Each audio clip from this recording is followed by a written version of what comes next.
Okay, hopefully I have enough space. Okay, so you guys just saw the video of me replacing bearings in this little Pro 15 Traxxas here. We're gonna finish putting it back together.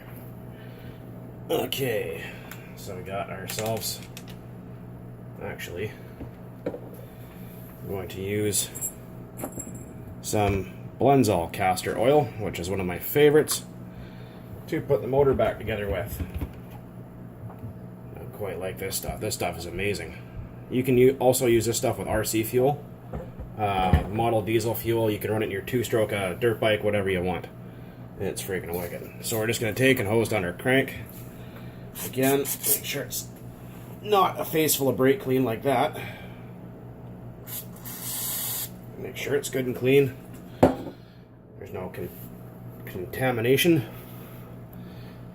And simply what we're going to do is we're just going to dip our finger in there and put some castor oil on the crankshaft, just so everything has adequate lubrication when it first starts. As you can see, the new bearings are in. I can always put a little drop in there too. That doesn't hurt nothing. Always when you're doing this, make sure that everything turns nice and free, like there's no binding anywhere, like nothing feels rough or gritty or feels weird. And these are the only good Traxxas bearings that were actually ever made. All the other ones are those plastic shit ones that suck and leak and fall apart and blow up your motor. These are actually even say NTN Germany on them, which I was quite surprised to see. We're also going to replace the rear cover gasket. It's a plastic gasket, which is kind of unusual, but some engines have them, some don't. We're going to take our sleeve and we're going to clean it off. Hose it with some brake cleaner, make sure that there's no foreign matter on it. Take our piston, hose it down, make sure there's nothing on it, in it, whatever. Okay, so we're going to put our piston in. We remember that we put a scratch on the back of the connecting rod, so we know which way it goes in. We're going to put some castor oil down in there. You can use engine assembly lube if you want. I just prefer to do it with castor oil. It's one of the best oils on the face of the earth. That's why they've been using it for model engines for 100 years. We're going to dip our bottom end in there, and we're going to line up our crank pin so it's at the top like that. We're going to drop our piston in. We're going to have to do this upside down. Let's see if I can swing it here. This can be tricky sometimes, especially when you're trying to do it on camera in a hurry with burnt fingers. That was my own fault and stupidity. Oh, here we go. There we go. So it's on. We can see the scratch that we put there, so we know it's facing the right way. Okay, so we're going to take our sleeve. Put some castor oil in there, because like I said, you don't want to be putting parts together dry. Yeah. And for the outside, I don't put castor oil on the outside of the sleeve usually, because well, for one reason, it kind of will make the sleeve stick in the block a little bit worse sometimes. So we're going to need to use after oil. We know that our sleeve has a notch in it right here that lines up with a pin in the top of the block. And we're going to slide these two together. This shouldn't be hard to put together. You shouldn't have to force it with anything. The only thing you might have to do is just go poking around lightly, and I say lightly, as in common sense, with something, just to use something plastic. Don't use metal like I'm doing. All I'm doing is, okay, there it goes. It just basically just a push on one side of the piston, just a tiny, tiny little bit in order to make it line up. That's it. And if you can see, the top, or the liner wants to pop up with the piston. That's a good sign. That means that there's still pinch left in that sleeve. Like I said, this engine was running okay. Not the greatest, and there was, leaking, and it just, yeah, time to replace the bearings. They felt like crap anyway, so. Okay, moving on. We're going to put our rear cover on. with a new gasket. Luckily, they actually give you 2 gaskets in here, which is a nice thing. I think I only paid $2 for these. And like I was saying, the I can't remember which the part number was now. Anyways, these are the 2 that I used. One's a piston, or one's a set of bearings, and one's a set of gaskets. So you're gonna have to figure that one out. Anyways, moving on. Our back plate here. Yeah, it's got some schmutz on there, so I'm just gonna give that a little hose and some brake parts cleaner, just to take off any kind of funk that we don't want. And we got our gasket. That goes on, I think it only goes on one way.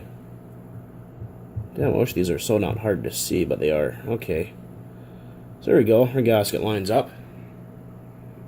And then we want to line up the notch and the starter plate with the notch or the pin on the back of the crank. Like so, and then slip them together. If you hold the crank and turn the starter shaft, you'll hear them lock together. There you go, just like that. We have our screws. I have to just hit those with just a little dot of oil. Because, like I said, you don't want to be putting shit together dry. Put my back plate on upside down too. Wasn't paying attention. Okay, gasket's lined up. Starter shaft is lined up. Oh, here we go. Now the gasket's out of whack. Oh, okay, there we go.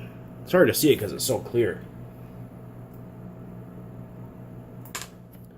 Okay, so we got our 2.5 Allen screwdriver.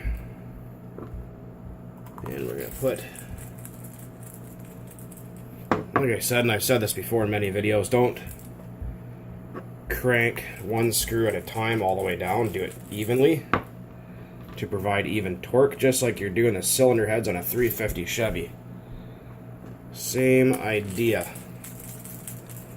Because if you get them, if you just torque one down, then torque another one down, things can leak and you can have all sorts of fun problems. Okay.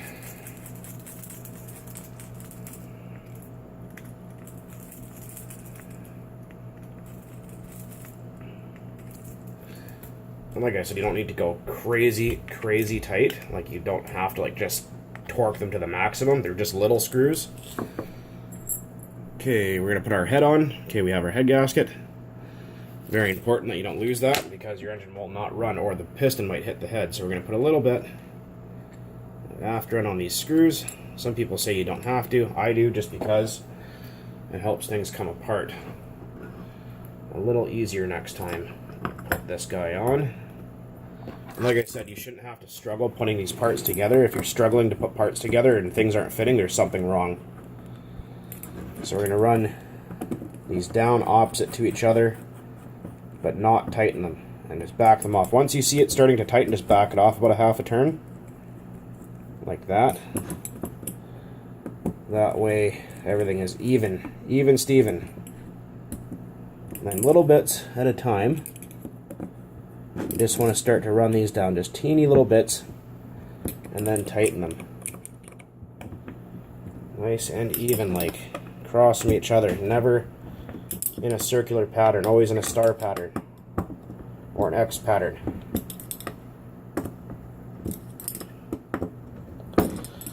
And we're good. Okay. And just for those of you that own a Pro 15,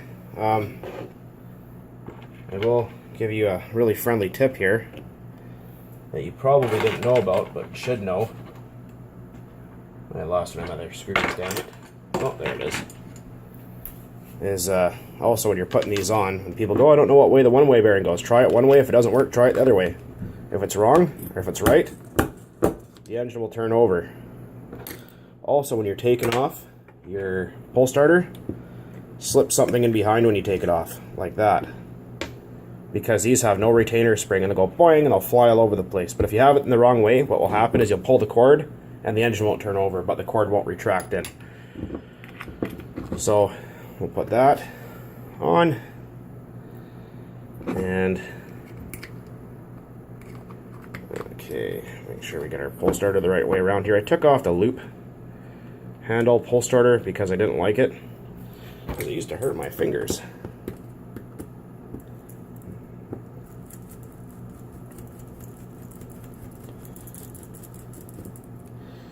And you don't want to tighten these down one at a time either. You want to do them kind of like across from each other, like the cylinder head screws. Not really tightening these down. And the other thing is, when you're tightening your pull starter down, you don't want to crank it like super tight because it might not work.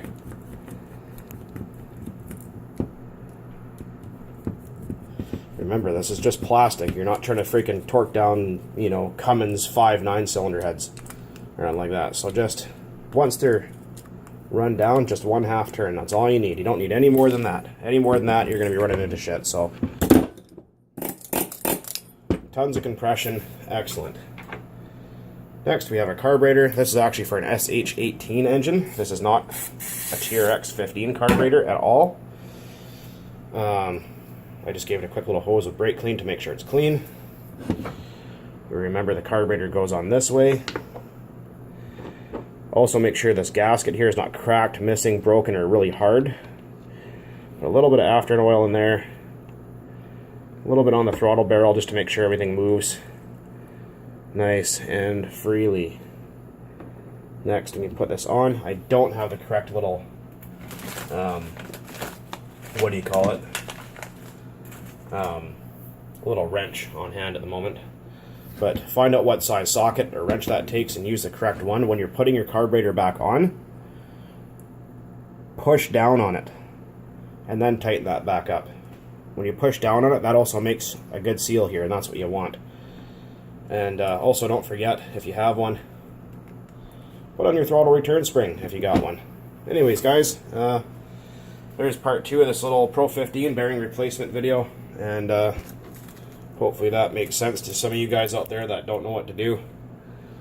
It's a really simple thing. I mean, it doesn't have to be hard. It just takes a little common sense and a little practice. What I can suggest is get yourself an old engine that you don't care about, even maybe a $20 one off eBay, take it apart, put it back together as many times as you want to, so you feel comfortable. Other than that, there she be, the little Pro 15. It's got new bearings. It's going to be rebuilt fully at a later date. So stay tuned for that, but I'm just going to continue to run the hell out of it because it runs good. Anyways, take it easy, guys. Keep burning nitro as always.